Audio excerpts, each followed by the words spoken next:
Hello, I'm Sheryl McCarthy of the City University of New York. Welcome to One to One.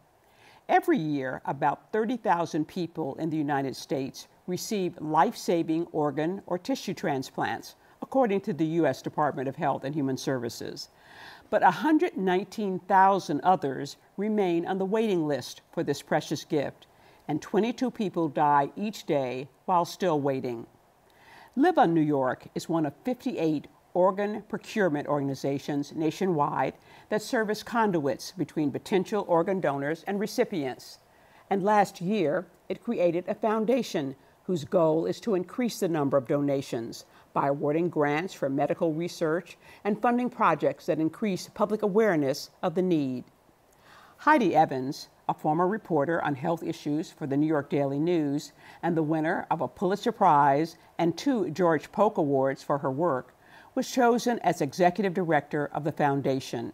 She'll explain what the foundation is doing to advance this worthwhile cause and discuss what it's like making the transition from writing about health issues to being actively involved in them. Welcome. Thank you. So let's start with some basics. How does one become a potential organ donor? Well, first thing everybody needs to do is to sign up on their state registry or the national registry. And you can do this through the DMV when you go get your driver's license. You can go to a website called LiveOnNY.org or donatelife.net and sign up in your local state, or there's a national registry. It's pretty simple. Okay, so you do it online, you can do it when you renew your license. Right. So there is a national registry. Are there also state registries? Yes, every state has a registry. Okay. And New York has a specific registry as well. And one other place New Yorkers can register is when they get the New York City ID, that new program. Okay. And just a list of the organs that can be donated: kidney, part of a liver, lung, heart, intestines, blood, bone marrow, pancreas. And for tissue and for the gift of sight, corneas. Okay, that's right, that's right. So once people agree to donate their organs and these organs become available, who is in charge of the matching process, and sort of generally how does that process work? So the main organization, the OPO as you referred to, is Live On New York. That's the parent organization for New York State. It covers New York City, Long Island, Westchester, parts of upstate. Are there other OPOs for the state? In New York, yes, there happen to be 4. Okay. But every state has one. And they are responsible by federal law when somebody has a grave prognosis or is, near brain death and a potential candidate. By federal law, the hospital must call the local OPO. At that point, that galvanizes the staff at the OPO or at Live On New York to then start to gather some medical information about the patient and also who is the next of kin, to check the registry to see if the person already is a registered donor and that was their wish and their legal right to donate. So all of these things, the machinery begins, the wheels begin to turn for a person then to have their wishes granted because they wanted to be a donor, or to locate the next of kin and to have that discussion at the bedside in the hospital. Now, if the person is not a registered donor, does anybody encourage the patient to become a donor? Well, the patient at this point has been declared brain dead, and so for all practical purposes, there is no conversation with the person at that point. With the family. So it has to be with, yes, the next of kin. And that's where the conversation is. In New York, of course, that's fascinating. Unlike a place like Utah or Wyoming or even Illinois, where the population is fairly homogeneous, we have 120 different cultures here. We have people from everywhere in the world. So the organization is quite diligent in trying to find people everywhere, from the Dominican Republic to the Middle East, to Mexico, to Puerto Rico, wherever the next of kin may be. And are doctors mandated to have that conversation with the patients or with the patients' families?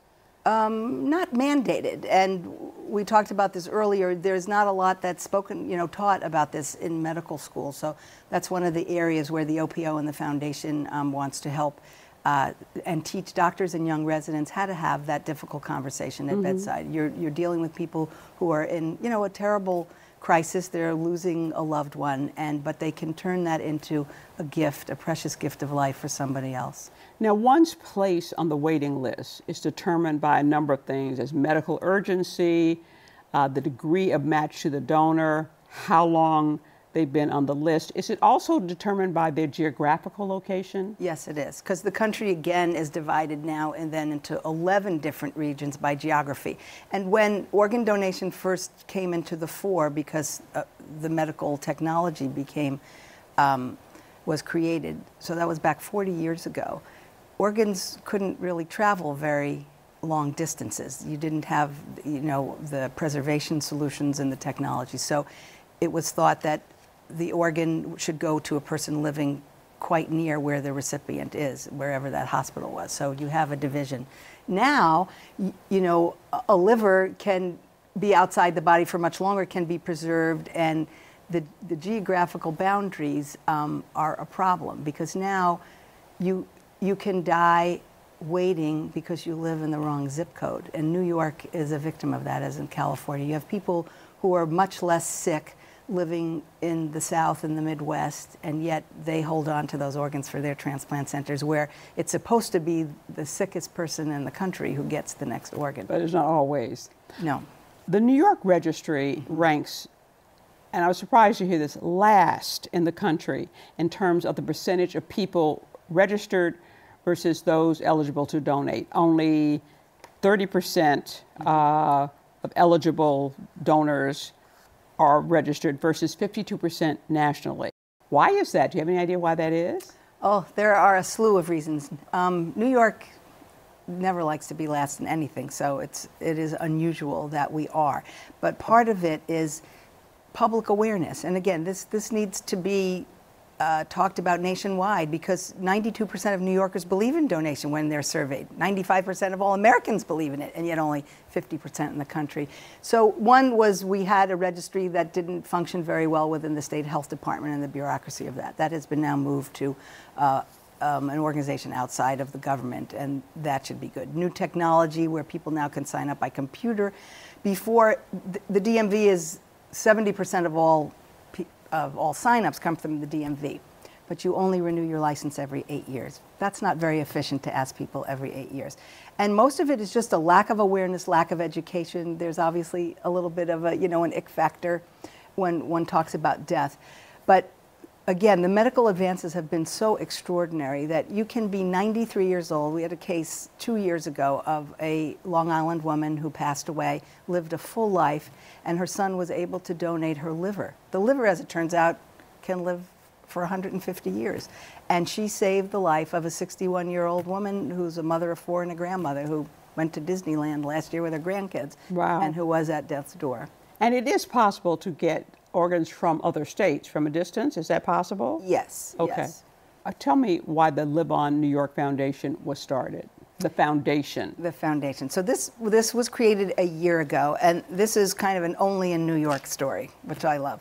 A group of people in the buildings industry in New York and the real estate industry, and specifically a man by the name of Scott Salmiers, who is the CEO of ABM Corporation, wanted to do something to give back. And he called Helen Irving, the CEO of LiveOnNY, and said, "I'd like to come in and talk to you, maybe we can help." And she said, "Sure." And he said, "Maybe we can put on a small little cocktail event or a fundraiser, something to help, spread awareness." And they've now raised over $4 million. So last year, Helen decided it would be great to establish a foundation and put those funds separately, where it's just totally focused on increasing awareness. And so that's been an amazing gift. And they have helped save thousands and thousands of New York lives. I want to go back just a step. We were talking about, being on the waiting list and all the factors that go into whether or not you get an organ or not. I don't know if you watched the TV series House of Cards, but there's an episode in which the president, Frank Underwood, he's been shot. He needs a liver transplant, and he's slowly fading. He's only third on the list, and then he's second on the list. And his chief of staff goes to the Secretary of the Department of Health and Human Services and blackmails her in some way in order to jump the president ahead of this guy on the list, and he gets the liver. I imagine that probably doesn't happen. That does not happen. But although under this administration, who knows? That does not happen in real life. And I have to say, previously as an investigative health reporter, my antenna, was always, very attuned. And I am so impressed with the professionalism that exists in this world and how careful everybody is and how sensitive people are. And no, you cannot jump the list. And there is a national computer where everything has to be matched. And no, shenanigans like that do not happen. The question is, what does the foundation do, which is just over a year old, that it's called an OP? The OPO. The OPO. Right. That the Live on New York OPO doesn't do. What does the foundation do? So, whereas the OPO is involved in the clinical aspects of procuring the organs and talking with families and aftercare of families, they also are involved in education and awareness. But a foundation, separately from the OPO, can do more and could do more interesting and creative projects, again, for life-saving public awareness. If there were a national campaign, it would be great. So many of the OPOs have started foundations and they've created events or programs, some to pay for medical expenses or travel expenses for people as they're waiting for transplant. We're able to get into the area of living donation, which the OPO is not authorized to do. So by living donations, you mean? Kidneys. Kidneys. Everybody only needs one healthy kidney to live. I see. So, OPOs is primarily with people who have passed. Deceased, okay. Yes, right. But people now can step up and decide that they're going to give a kidney to somebody.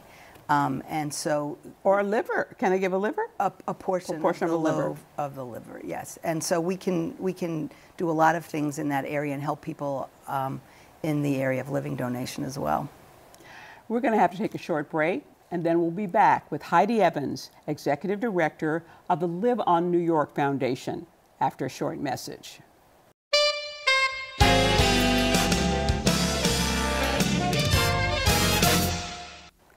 Welcome back to One to One. I'm Sheryl McCarthy of the City University of New York, and I'm talking with Heidi Evans, Executive Director of the Live on New York Foundation, which promotes the donation of life-saving organs and tissue transplants to those in need. So let's talk about some of the work of the foundation and you give grants for projects.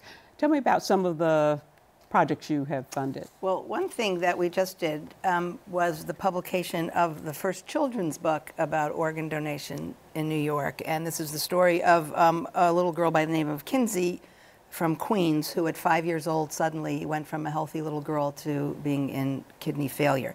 And she and her mom wrote this amazing book together, and it talks about what it was like to be on dialysis, and then for a hero, an anonymous hero who stepped forward to save her life. And it's a great book. We are going to put this in every pediatric dialysis center, every transplant hospital in New York, and hopefully in all the elementary school libraries, again, to promote awareness and what it's like to have a transplant through the eyes of a child. And this was based on a story that you wrote? Actually, I wrote about this story at the Daily News, and then Kinsey and her mom found their way to Live on New York before I came there, because they were looking for funding for this book. Yes, I got an email from Nadine saying, her daughter was in desperate need. Neither mom or dad were a match because of some minor medical issue that they had. And so they were reaching out to New York's hometown paper to see, and 100 readers stepped forward and called Mount Sinai and asked to be tested to see if they were a match for Kinsey. And she did eventually find a donor that worked with her mom, but one woman who was a match, a 31-year-old woman by the name of Janie Daniels, who worked at the DMV and was a single mom, she said, gee, if my kid was ever in trouble, I want to do this. And so Mount Sinai asked her if she would be willing to donate to another stranger, and she said yes. And 10 days later, one healthy kidney was removed, and it was flown to California, where she saved the life of a 26-year-old nurse and began a chain that saved 12 other people. And Kinsey got a kidney. And Kinsey got a kidney, yes, from somebody in the community that her mom knew. So she's terrific. She's in 3rd grade now. She's thriving. And she and her mom want to do everything they can to promote awareness, especially for children. What are some of your other, who are some of your other grantees? We're in the process now of talking to Google and major employers. Well, Google first to put an app on their phone so that you can register to become an organ donor by just tapping your phone. Apple already has that. We're starting to talk to major employers in New York to see if they will send out a note to all their employees and say, you know, I'm an organ donor, this is important to me, you should sign up. Because there's no reason that New York should be last in the nation for the number of eligible New Yorkers who can be a donor. Nobody wants to die or be a donor tomorrow, but one never knows what's going to happen in life. And as we spoke about before, you could be 93 and donate your liver. So it's a great thing to do. I think you financed a video to teach doctors about having bedside conversations. Yes. So, you know, at the moment where a family's been given grave prognosis and there is no possible chance of recovery, there's a very delicate and sensitive conversation that takes place at the bedside with the next of kin. And if people have never discussed this with their family member before, have never thought about it, which a lot of people haven't, this is the first time that they're listening and hearing about what donation is, how your loved one could provide a legacy for themselves and give the gift of life to another. So doctors, for the most part, young doctors have not been really trained in this, and it's a difficult conversation, can be. So there is a doctor at Woodhull Hospital, Dr. Edward Fishkin, who has created a whole program and video around it that we're going to make in a much more professional way, where he teaches young doctors and residents how to have that bedside conversation and hopefully save more lives. Potential recipients of your grants, do they approach you for funds, or do you find people who are doing great work, or you come up with projects? This is something we could do, and this is something we could fund? Both. And initially now it's things that we're thinking of, and as the foundation grows, yes, we have a process for people they can apply. Is part of your job raising money for the foundation? It is. I'm so glad you asked that question, Sheryl. We are having our first fundraiser that Live On New York is doing. I mentioned before this group of people from the real estate industry. They, I forgot to mention their name, Donate 8. They call themselves Donate 8 because every human being has 8 organs that they can donate. So they are our major donor and funder, and they provided the seed money for the foundation. But we are going to attempt our own fundraiser this October 23rd at Feinstein's 54 Below and engage the Broadway community to become part of our message. And we have Michael Feinstein, who is going to be a guest, and Julie Halston, the Broadway comedic actress, who's going to be the host, and other Broadway stars like Brad Oscar and others who will perform and create awareness and funding for the foundation. You were a newspaper reporter for many years. How many? 30. 30. The Wall Street Journal, right. The Daily News, and you were a very successful newspaper reporter. How does a nice journalist like you get to be the executive director of a nonprofit? Well, because I covered medical and health issues for the majority of my career and the majority of the career at the Daily News, I was approached when Live On New York was thinking about establishing the foundation. And part of it is being a storyteller and getting these amazing human stories out into the public for awareness. And so I was approached and I thought, well, you know, if I was going to make a pivot out of journalism to anything, this was the perfect fit for me. My brother had had a heart transplant 20 years ago. I was fascinated by the subject. I had written a great deal about it in the past. So it seemed like a great fit. What's the, what has that transition been like? And how is your current job different from your previous work? Well, I mean, it's very different. I mean, to head a foundation is different than, you know, going into a newsroom every day and the rush and blizzard of news and just reacting to that. And also, I mean, when you're a reporter, it's you I mean, it's a very individual kind of, I mean, Yes. you have editors and whatever, but Right. it's really you Right. doing your work and not managing anybody or having to be collaborative or any of that stuff. That's true. Well, it's just still me at this point of the foundation, but we will be expanding. But yes, it is very collaborative. And yeah, I mean, everybody is so devoted to this incredible mission that, it's really very exciting. I would say well, two other things are different. The language inside the nonprofit is, way more proper and less salty than a newsroom, right? So, the only difference is you don't get to write all these amazing stories that you see every day, but you can help, promote them as they come along. Do you know other former journalists who have gone into the nonprofit area or any who are heading nonprofits? I thought about that. Not that I can think of. Most journalists, as newspapers have downsized because of the internet, have gone into government, or into corporate public relations, or into government public relations, I would say. What do you consider the most satisfying aspects of your job? Oh, I mean, it is a privilege, as it was in journalism, to be part of a mission of making a difference in people's lives and saving people's lives. And that a whole organization is so devoted to that one thing. I mean, it's very elevating. Every day I'm amazed at how compelling the human stories are, and you just want to do well by your fellow New Yorkers, and you want to help educate your fellow New Yorkers so that those in need can have a second chance at life. You said your brother had a transplant. How long ago was that? That was in 1994. Okay. And he was living in Arizona at the time, and he lived another 10 years, which was 10 years he wouldn't have had otherwise. The medication now, the anti-rejection medication, is so much better now and so much less toxic than it was back then. I think he took 80 pills a day or whatever. Wow. And now the medicine is, it's much better and much easier on your kidneys, because that's eventually what he passed of was kidney failure.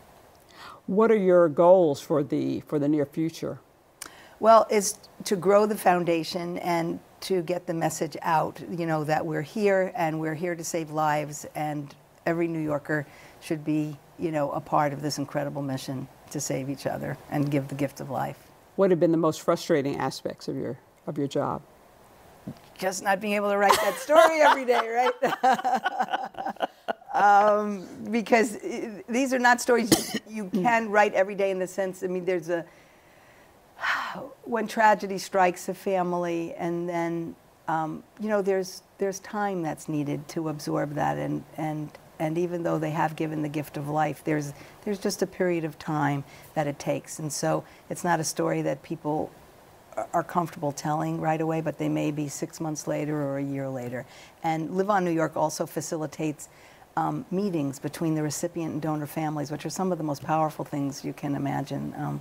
We had the mom of a 3-year-old come and meet the mom of an 8-month-old girl whose life, a little baby that she saved. They were both from Staten Island, and she was able to listen to her daughter's heartbeat. I mean, it doesn't get more powerful and more poignant in the human experience than that.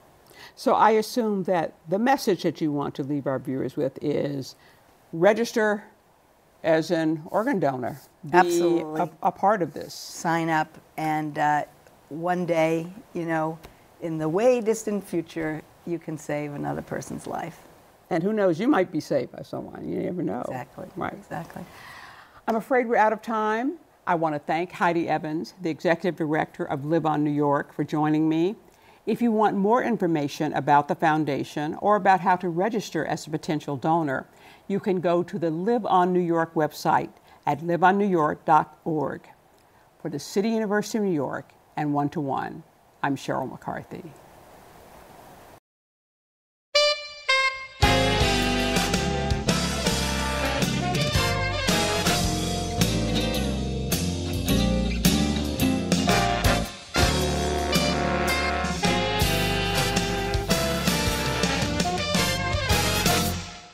If there are any people you'd like to hear from or topics you'd like us to explore, please let us know.